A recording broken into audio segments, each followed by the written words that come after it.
성경 말씀 보겠습니다. 시편 119편입니다.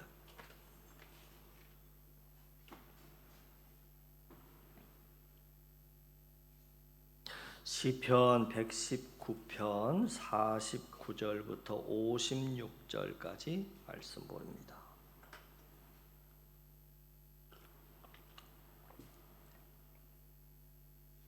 49절부터 56절까지 같이 읽습니다. 주의 종에게 하신 말씀을 기억하소서. 주께서 내게 소망을 가지게 하셨나이다. 이 말씀은 나의 고난 중의 위로라. 주의 말씀이 나를 살리셨기 때문이니이다. 교만한 자들이 나를 심히 조롱하였어도 나는 주의 법을 떠나지 아니하였나이다. 여호와여, 주의 옛 규례들을 내게 기억하고 스스로 위로하였나. 주의 율법을 버린 악인들로 말미암아 내가 맹렬한 분노에 사로잡혔나이다. 내가 나그네 된 집에서 주의 율례들이 나의 노래가 되었나이다. 여호와여, 내가 밤에 주의 이름을 기억하고 주의 법을 지켰나이다. 내 소유는 이것이니 곧 주의 법도들을 지킨 것이니이다. 아멘. 우리가 인생을 살 때 피해갈 수 없는 두 가지 요소가 있습니다. 그것은 고난과 죽음입니다. 원래 하나님께서 처음 만드신 세상에는 그 고통과 죽음이 없었습니다. 그런데 우리 인간이 죄를 지으면서부터 이제 우리들의 삶 가운데 고통과 죽음이 들어온 것입니다. 그래서 모든 사람이 다 죄가 있는 이상 우리는 살면서 어느 한 사람도 고난을 피해 갈 수 없고 죽음을 피해 갈 수도 없습니다. 그러니까 누구에게나 고난의 요소 때문에 나 혼자만 힘들다고 생각하면 안 됩니다. 우리가 봤을 때 저 사람은 별로 고난이 없는 것 같다, 이런 생각이 드는 사람이 있는데 여러분, 그렇지 않습니다. 우리는 다 각자만의 고난의 요소가 있다 하는 것입니다. 그러면 이 피할 수 없는 고난과 죽음을 우리가 어떻게 대비해야 할 것인가? 오늘 본문 말씀이 바로 그에 대한 답을 우리에게 주고 있습니다. 성도가 어떻게 고난을 극복하고 죽음을 준비할 수 있는지 말해주고 있다, 그 말입니다. 두 가지로 살펴볼 텐데 우리가 고난 가운데 처했을 때 첫 번째로 하나님은 말씀을 통해서 우리를 살리신다 하는 것입니다. 오늘 본문 50절 말씀에 보면 이 말씀은 나의 고난 중의 위로라. 주의 말씀이 나를 살리셨기 때문이니이다. 이 말씀을 보면 내가 고난 가운데 있을 때 하나님이 말씀을 통해서 나를 위로해 주시고, 내가 고난 가운데 정말 죽게 생겼을 때 하나님이 나를 말씀을 통해서 살리신다 하는 것입니다. 여러분, 이처럼 하나님은 말씀을 통해서 우리를 살리십니다. 오늘 본문 50절을 여러분이 잊지 말고 기억하세요.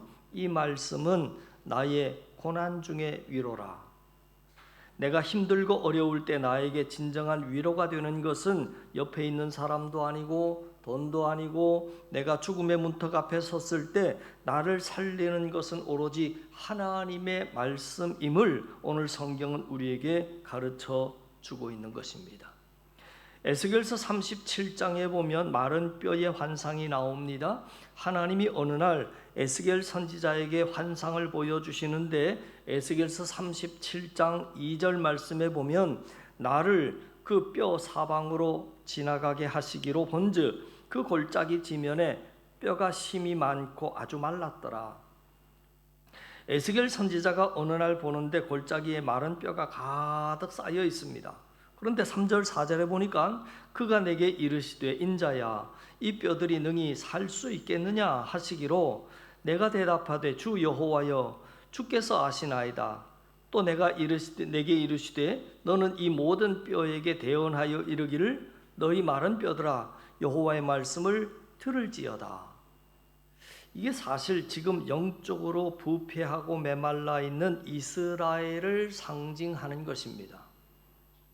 그 마른 뼈들을 향해서 하나님이 에스겔에게 말씀을 대언하라는 것입니다.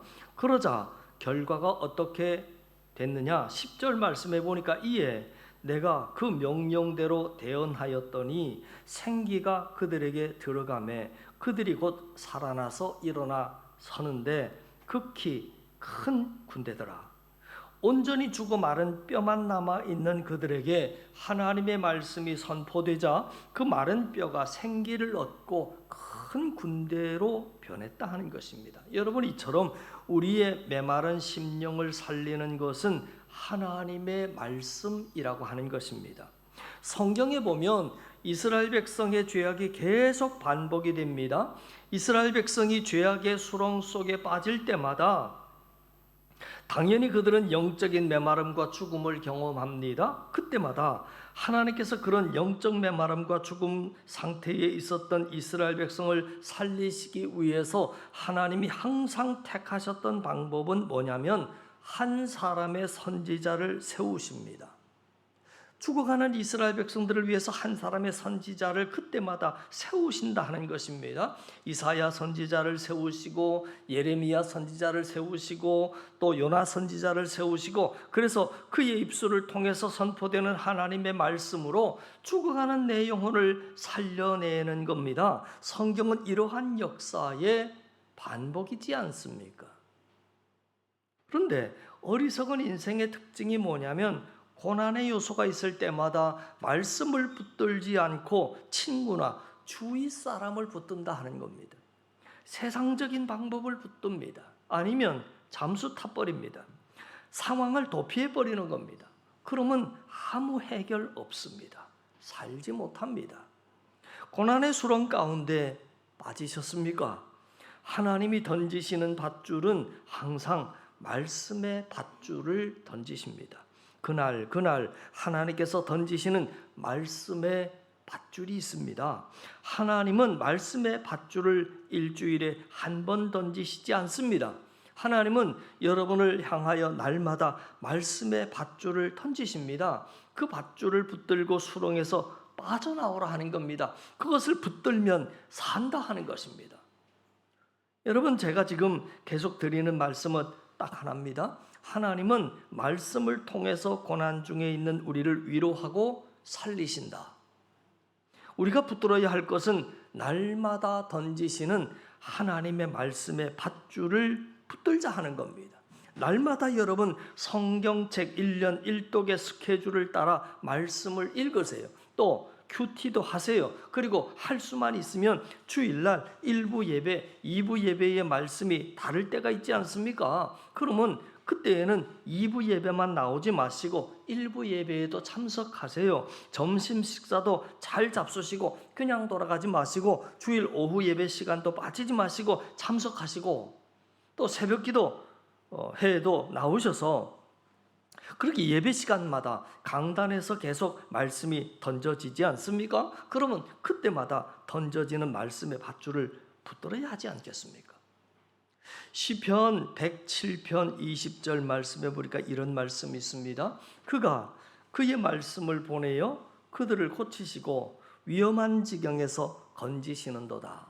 성경은 동일하게 말씀합니다. 말씀을 통해서 우리를 건지신다는 겁니다.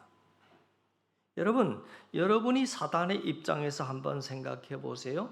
한 사람을 죽이기 위해서 제일 좋은 방법이 있다면 그게 무엇일 것 같습니까? 사단의 입장에서 살리는 게 말씀이라면 한 사람을 메마르게 하고 죽이기 위한 가장 좋은 방법이 뭐냐면 말씀의 밧줄을 붙들지 못하게 하는 것입니다.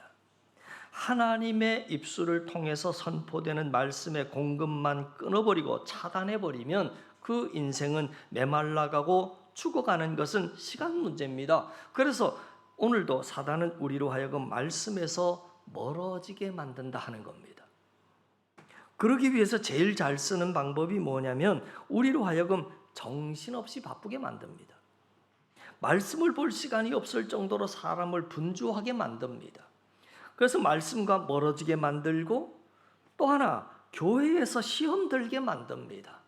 특별히 말씀을 전하는 목사에게 시험 들게 만들고, 또 교회에서 주위에 있는 교우들에게 시험 들게 만듭니다. 교회에서 내가 사람에게 시험 들어서 교회 떠난 사람 많습니다. 그러면 떠나면 누구만 손해냐면 그 사람만 손해입니다. 그 안에 사단의 계획이 포함되어 있습니다.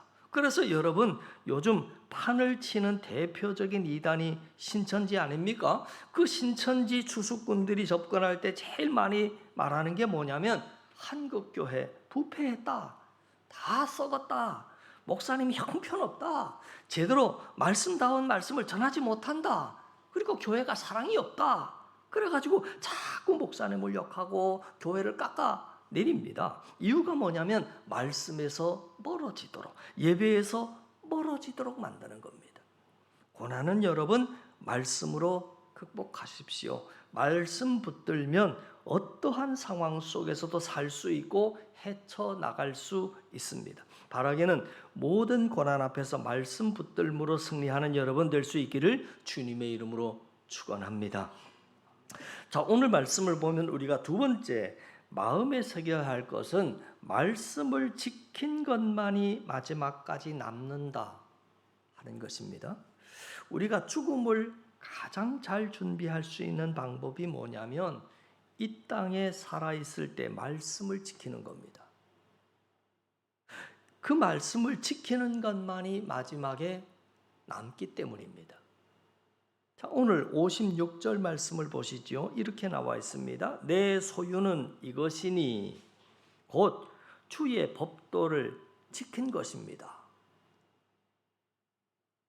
자, 지금 뭐라고 말하냐면 내 소유, 진짜 내 것은 이것밖에 없다 하는 것인데 그게 뭔가 하나님의 말씀을 지킨 것만이 나중에 진정한 내 소유가 되더라. 그 말을 하고 있는 겁니다. 이 세상에 자기가 마지막까지 소유할 수 있는 것은 아무것도 없습니다. 누구도 피해갈 수 없는 죽음이라고 하는 관문을 통과할 때는 모든 것을 다 내려놓고 가야 합니다. 그래서 수위에는 뭐가 주머니가 없다라고 하느냐면 가지고 갈 수 있는 아무것도 가지고 갈 수 없기 때문에 수위에는 주머니가 없는 겁니다.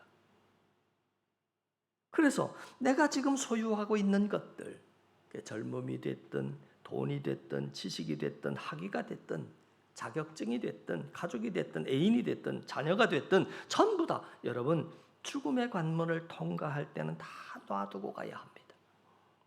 영원히 소유할 수 있는 것 없다고 말입니다.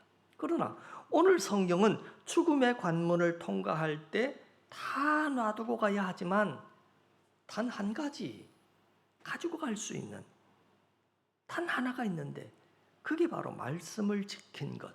그것만이 내가 천국에 가지고 올라갈 수 있다는 겁니다. 세상의 모든 것은 다 놔야 하고 사라질 것들밖에 없습니다. 잠언서 23장 5절 말씀에 보니까 내가 어찌 허무한 것에 주목하겠느냐? 정령이 재물은 스스로 날개를 내어 하늘을 나는 독수리처럼 날아가리라. 성경은 우리에게 있는 재물이 나중에 어느 순간 날개를 달고 독수리처럼 날아간다 그랬습니다. 돈이 날개를 달고 순식간에 나에게 있던 것이 내일 내 것이 아닌 것으로 다 날아가 버린다는 겁니다. 과거 2008년도 상영했던 영화 중에 버킷리스트라고 하는 영화 여러분 많이들 보셨지요. 내용이 이런 내용이었습니다. 암 선고를 받아서 1년도 채 살지 못하는 두 노년의 남자가 한 병실에서 우연히 만납니다. 한 사람은 대기업의 회장이었고 한 사람은 자동차 정비공이었습니다. 사회적인 신분이 이 정도 차이가 나면 절대 이 두 사람은 친구가 될 수 없는 관계입니다. 그런데 죽음 앞에서는 신분이 무너집니다. 그래서 두 사람이 친구가 됩니다. 이 두 명의 시한부 인생들이 자기가 죽기 전에 꼭 하고 싶었던 일들의 목록을 작성을 하고 그것을 실행에 옮기기 위해서 둘이 함께 마지막 인생의 여행을 떠납니다. 죽기 전에 꼭 하고 싶은 일들, 그 목록을 버킷리스트라 하는데 영화 안의 내용을 보면 참 재밌습니다. 장엄한 광경 보기, 낯선 사람 도와주기, 눈물 날 때까지 웃어보기, 최고의 차로 카레이싱 해보기, 가장 아름다운 소녀와 키스하기, 스카이다이빙을 해보고 오토바이로 만리장성을 질주해보고 등등의 내용들이 나오는데 그 목록들을 가지고 정말 이제 여행을 떠납니다. 그래서 남은 인생을 마지막까지 즐기기 위해서 그 목록을 지워가면서 마지막을 준비합니다. 자, 그런데 저는 나도 만약에 내 인생이 6개월만 남았다면 그러면 내가 내 인생의 버킷리스트를 작성할 때 내가 꼭 하고 싶었던 일들을 작성할까? 아니면 내가 죽기 전에 꼭 하고 가야 할 일, 즉 해야 할 일을 작성할까? 하는 것을 생각해 봤습니다. 여러분, 내가 평소에 하고 싶은 일과 해야 할 일은 다를 수 있지. 예를 들어서 6개월이 남았다면 나는 어떻게 할까라고 했을 때 그런데 그것은 생각해 볼 것도 없이 저 같으면 당연히 해보고 싶었던 일이 아니라 해야 할 일을 작성할 것 같습니다. 예를 들어서 청년들 같은 경우면 죽기 전에 유럽 여행이 나는 정말 해보고 싶었다. 그런데 그 해보고 싶었던 일이 꼭 해야 할 일은 아닐 수 있지 않습니까? 또 반대로 원수를 용서하기. 이것은 하고 싶은 일은 아닙니다. 그런데 죽기 전에 꼭 해야 할 일일 수 있습니다. 여러분, 사실 알고 보면 우리가 다 시한부 인생 아닙니까? 몰랐을 뿐이지 그 시한이 지금 어느 정도 남았는지 모를 뿐이지 우리는 다 시한부 인생입니다. 만일 여러분이 죽음을 눈앞에 두고 내 인생의 버킷리스트를 작성한다면 아마 여러분들 역시도 하고 싶은 일이 아니라 해야 할 일들을 작성하실 것 같습니다. 왜냐? 저와 여러분이 수준이 높아서가 아니라 우리 안에는 하나님의 영이신 성령 하나님께서 계시기 때문에 그렇습니다. 성령 하나님께서는 우리의 마음을 감동하셔서 특히 죽음 앞에서는 가장 가치 있는 일 쪽으로 우리의 마음을 끌어가시기 때문입니다. 여러분, 지금 우리가 지금부터 죽음을 준비해야 하지 않습니까? 나올 때는 순서가 있지만 돌아갈 때는 순서가 없지 않습니까? 나이가 좀 드셨다고 해서 일찍 가라는 법도 없고 젊다고 해서 나중에 가라는 법이 없습니다. 갈 때는 순서가 없는 겁니다. 살아생전에 우리가 오늘 말씀이 강조하고 있는 것처럼 우리가 말씀을 지킨 것만이 나중에 천국 마일리지로 그대로 가지고 갈 수 있습니다. 나머지는 가지고 갈 수 있는 것 하나도 없다 하였습니다. 주의를 지키기 어려운 상황 속에서도 내가 믿음으로 주의를 지켰다는 것, 말씀을 지켰던 것입니다. 원수를 사랑하라고 하는 말씀대로 죽이고 싶었던 원수를 혀를 깨물어 가면서 사랑하는 흉내라도 내봤던 것, 오래 참으라는 하나님의 말씀대로 하나님 맡기신 소명의 자리에서 참 힘들지만 내가 오래 참았던 것, 속 썩이는 옆 사람 오래 참아주면서 끝까지 기도해 줬던 것, 회개하라는 말씀대로 내가 과거에 지었던 죄악을 눈물로 회개했던 것, 경제적으로 힘들었을 때에도 내가 하나님 앞에 마땅히 드려야 할 헌금과 11조 최선을 다해서 하나님 앞에 드렸던 것, 내가 어려운 이웃을 위해서 조금이라도 나누고 지출할 수 있었던 것, 기도하라는 하나님의 말씀대로 기도에 힘썼던 것, 또 거짓말하지 말라는 말씀대로 어떤 불이익 앞에서도 끝까지 정직함을 지켰던 것, 이러한 것들만이 우리가 나중에 죽음의 관문을 통과할 때 가지고 갈 수 있는 것이다 라고 오늘 성경은 우리에게 가르쳐 주고 있는 것입니다. 마태복음 7장 24절에 보면 이런 말씀이 있습니다. 같이 읽습니다. 시작. 그러므로 누구든지 나의 이 말을 듣고 행하는 자는 그 집을 반석 위에 지은 지혜로운 사람 같으니 비가 내리고 창수가 나고 바람이 불어 그 집에 부딪히되 무너지지 아니하나니 이는 주초를 반석 위에 놓은 연고요 나의 이 말을 듣고 행치 아니하는 자는 그 집을 모래 위에 지은 어리석은 사람 같으니 비가 내리고 창수가 나고 바람이 불어 그 집에 부딪힘에 무너져 그 무너짐이 심하니라. 예수님 하신 말씀은 간단합니다. 반석 위에 지은 집과 모래 위에 지은 집의 차이가 뭐냐? 말씀을 지켰느냐 지키지 않았냐? 말씀을 지킨 사람은 창수가 나고 바람이 불어도, 다시 말해서 인생의 고난이라고 하는 폭풍이 몰아치고 죽음이라고 하는 폭풍이 몰아쳐도 늘 든든히 서 있다 하는 겁니다. 그러나 말씀을 그냥 그때만 고개 끄덕거리고 듣고 흘려버린 사람은, 즉 말씀을 듣기만 하고 지키지 않은 사람은 고난이라고 하는 풍랑이 일고 죽음이라고 하는 풍랑 앞에 서면 다 날아가 버리고 하나도 없다 하는 겁니다. 말씀을 지키는 게 중요합니다. 그것만 남고 그것만이 우리가 천국으로 가지고 갈 수 있습니다. 오늘 여러분 이 시간에도 말씀을 들었으면 지키세요. 여러분 2주 전에 또 3주 전에 한 달 전에 들었던 설교 말씀 여러분 삶 가운데 남아 있습니까? 아니요. 하나도 없을 겁니다. 생각조차 나지 않을 겁니다. 왜냐하면 지키지 않으면 남지 않기 때문에 그렇습니다. 오늘 이 시간 말씀도 마찬가지입니다. 여러분들이 맨날 설교 말씀 들으면서 동의하고 인정하고 받아 적고 고개 끄덕여 봐야 얼마 지나면 다 사라질 말씀들입니다. 그러면 누구에게만 말씀이 남아 있냐면 듣고 그대로 지킨 자에게만 남아 있는 겁니다.